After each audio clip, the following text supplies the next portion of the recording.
What's going on, everybody? Is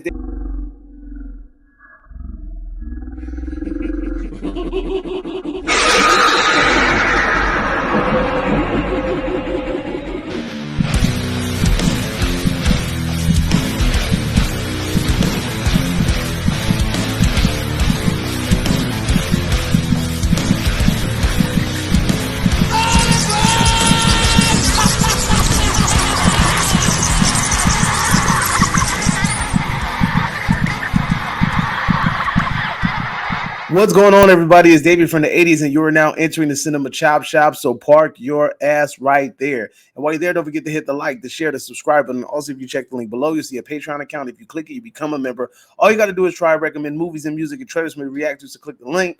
Now we are here today with day number 1 of In the Month of Madness. I am here to review Magic, a 1978 film starring none other than Anthony Hopkins, and it is directed by Richard Attenborough, who we all know as Welcome to Jurassic Park. I know that was a horrible fucking impression. It sounded like Bane, but hell, I tried. Anyway, so this movie is all about a man named Corky, which is freaking Anthony Hopkins' character. And what he is, he's a struggling magician. And what he ends up doing is he looks for a gimmick. He finds his damn dummy and he ends up combining the two together: magic, comedy with ventriloquism, right?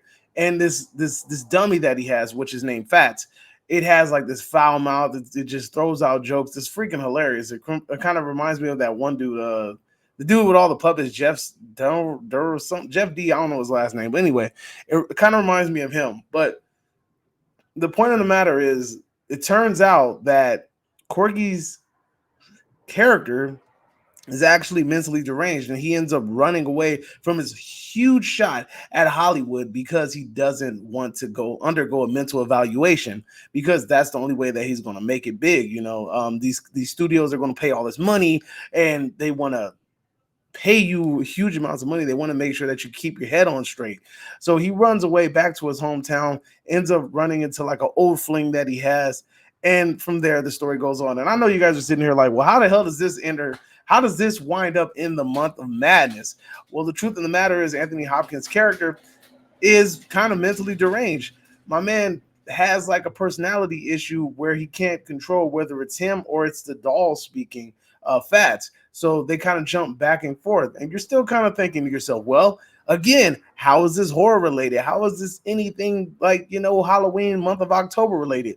I'm getting there. My man's is basically manipulated by this doll in order to commit atrocious acts like murder.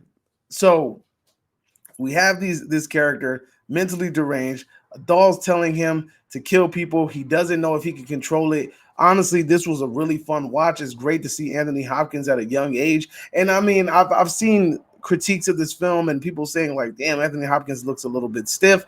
But me personally, I don't think so. I think Anthony Hopkins, he's playing the damn part appropriately. You know what I mean? He's supposed to come off as like this jittery, unstable guy. And I mean, it's weird how even in that state, he still comes off as very, very charming. I had a lot of fun with this movie. Shout out to my wife. She's the one that actually brought this up because, truth be told, she was sitting in the room watching Tubi one day. And I walk in, I'm like, what are you watching? And she's like, I'm watching some old movie. And I sit down, I'm like, yo, is that Anthony Hopkins? And she's like, yeah. So you want me to rewind it? And me being stubborn, I'm like, nah. And then as we start watching, I'm like, damn, this is a really good damn movie. Now I want to watch it. So we ended up watching the shit from the beginning. But truth be told, it's a really good movie. I mean, just from beginning to end. And the fact that my man from Jurassic Park directed it, I didn't even know he was a director. I mean, that even speaks more volumes, right? Like that's a really cool thing to add to the resume. And the fact that I wasn't expecting to run into Anthony Hopkins, I wasn't expecting to run into him directing it. So it was really cool. It was a really fun experience. Although this isn't like some super grisly tale, I think it plays the role very well, and it kind of leads nicely into my next segment of In the Month of Madness. But truth be told, I really think that if you guys get a moment, you should definitely check this damn movie out. The ventriloquist dummy looks awfully cool. I mean, it's a 1978 movie, so you're going to get like particular acting tropes, and some things might not come off as well as it probably does in the new day and age. But truth be told, it's a freaking fun movie to watch. I had tons of fun with it, and that's my number one entry on in the month of madness. So come by tomorrow and check out my day 2 edition.